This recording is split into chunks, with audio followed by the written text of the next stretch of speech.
Good morning, it's Jeremy. It's Sunday, May the 26th, and last weekend was a holiday in Canada here.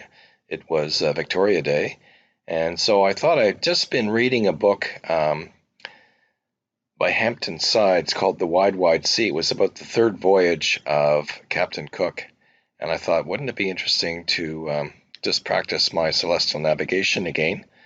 So I decided I would measure a lunar. And in previous posts, I've looked at measuring lunars. Here's a post from a couple of years ago. Basically, this is the procedure. The idea behind a lunar is that if you don't have accurate time, for hundreds of years, they didn't have accurate timepieces. Now, Captain Cook in his third voyage, apparently he had a chronometer. They call it the K1 from Kendall Larkham. It was a copy of Harrison's famous H4. He did have a chronometer, but before accurate timepieces, what they would use is lunar distance to calculate the time. So basically there would be tables, and you would measure the lunar distance, and you'd look in the table, and the table would tell you for that particular lunar distance what the GMT, or the time at Greenwich, was. So basically here was the procedure.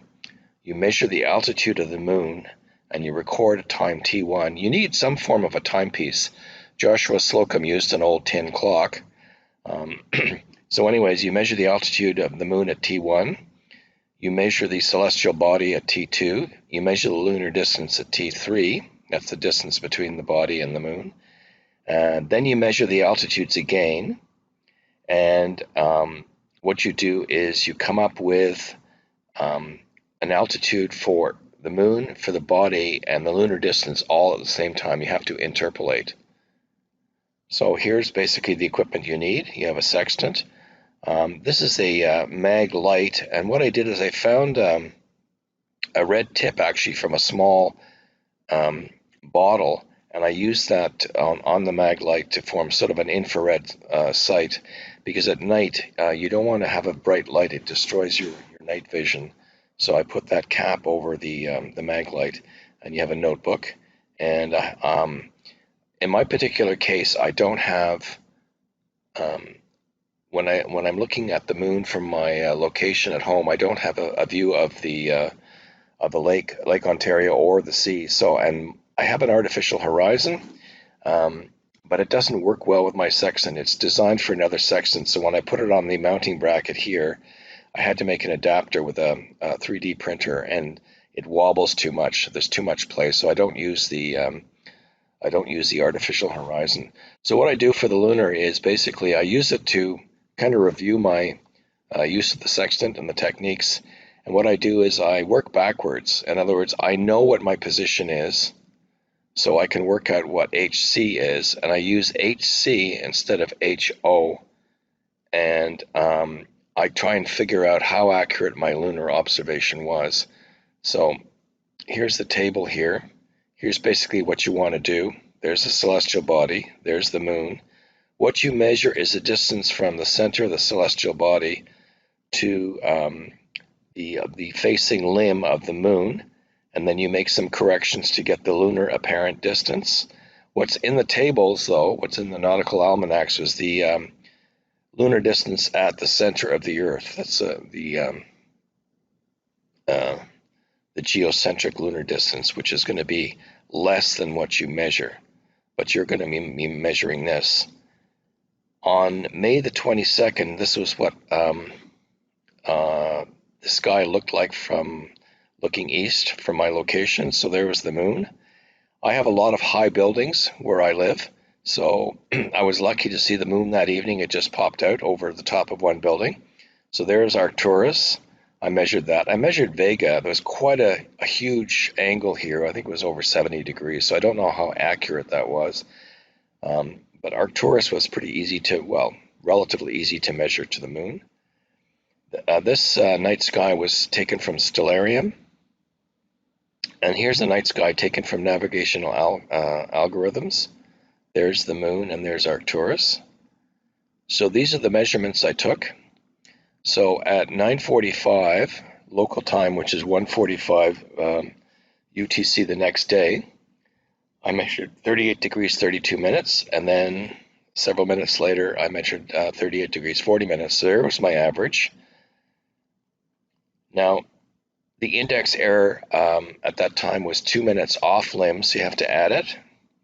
The semi-diameter of the moon is not quite what you see in the nautical almanac. You have to adjust, since the moon is relatively close to the Earth, you have to adjust that for the semi-diameter as at the surface.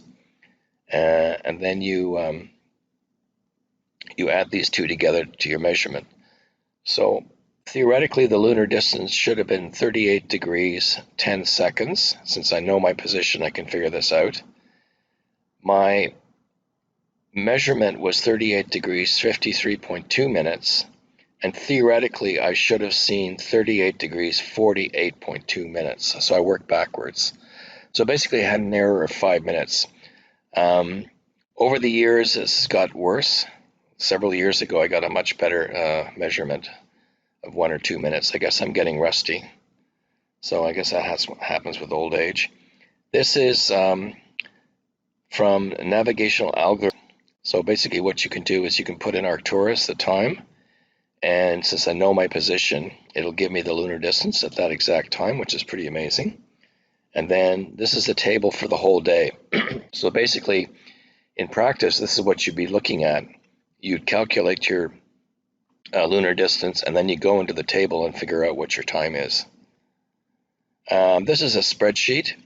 Basically what I do is I do all my work in a spreadsheet. So over here I have my calculations for HA, HC. These are the tables from the Nautical Almanac. This is the sky view. This is the LD for that time, LD for the day. This is from navigational algorithms as well. This is the calculation of HC, since I know my position and I know my time. And that's for Arcturus and for the moon. And these are the Psychos calculations to give you the various parameters we'll look at in a minute. So let's just look at this spreadsheet quickly. So there's the Nautical Almanac for the sun and the moon for May 22nd. So I'm up here somewhere. It was at, I think, 146, so it'll be in there. So you can interpolate to get GHA and the declination for the Arcturus and for the moon. And then with that, you can use that to calculate what HC and azimuth is. Those are my sightings. And here are the reductions for the moon. I've theoretically worked out HC, so then I can go backwards and work out HA. And that's for Arcturus. And over here, that's the sky view. That's lunar distance for the particular time. That's the lunar distance table for the day. And this is navigational algorithms, the calculation of HC and the azimuth, since we know our time and position. See, we're working backwards here.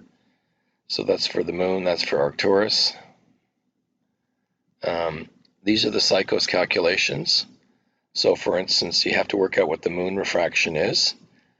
There's the moon parallax. There's the moon semi-diameter as seen from the surface. That's the refraction for Arcturus. That's from the interpolation from the from the Nautical Almanac. That's my calculation for HC, and I compare that to what I get from navigational algorithms. It's good to use two methods to make sure you both get the same result. So that's what I'm doing there, is just a double check. And down here we calculate the lunar distance geo, and then we do the lunar distance apparent. And then down here, what I'm doing is I'm using the values of HA and the lunar distance apparent to give me what I should theoretically get for the lunar distance geocentric using what's called the Dunthorne formula. So theoretically, I should have 38 degrees 0 minutes, but I'm getting 5 minutes, so that's my error there. And over here, these are the various navigational triangles for each one of those calculations. And finally, those are the different views of lunar distance from the geocentric to the observer horizontal lunar distance. So that's basically it. like I say, when you work out a lunar, it's not easy, but in the process, what you have to do is you have to review pretty well everything from celestial navigation. So if you want to keep up to date on your techniques, this is a good way to do it.